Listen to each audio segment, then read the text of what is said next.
What's up everyone? Welcome to the video. Today we're going to take a look at how to change the battery in this Nissan Versa Note remote key fob.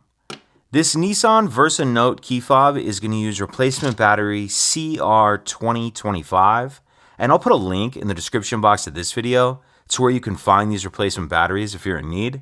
The other thing I'm going to be using to change this key fob battery is a flathead screwdriver. The first thing I'm going to do is grab my key fob and remove the emergency key that's in the bottom of it. That's done by pressing this release on the back of the fob that my thumb's on, and the emergency key will pull out like that. We can just set that key to the side. Now if we grab our screwdriver and take a look at the key fob, I'm going to hold the key fob with the buttons facing down. Then we're going to take a look at the bottom of it. Off to the side, we can see there's this notch right here that I'm touching with the end of the screwdriver. And you want to make sure that your screwdriver blade will fit in that notch, that it's not too wide.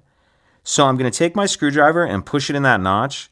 And while I'm keeping some pressure pushing in, I'm going to twist the screwdriver like I'm opening a lock with a key. And as I do that, you can see it starts to open the case. Then I'm going to take my screwdriver and just kind of carefully and slowly run it down the side like this. And as I do that, it's opening the fob. Once it's far enough apart, you can just pull it apart with your hands like that.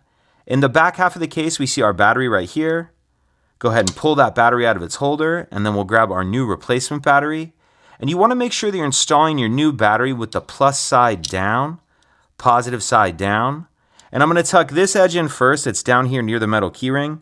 Tuck that edge in first like that, and then snap the battery down into place. And then we can snap the two halves back together.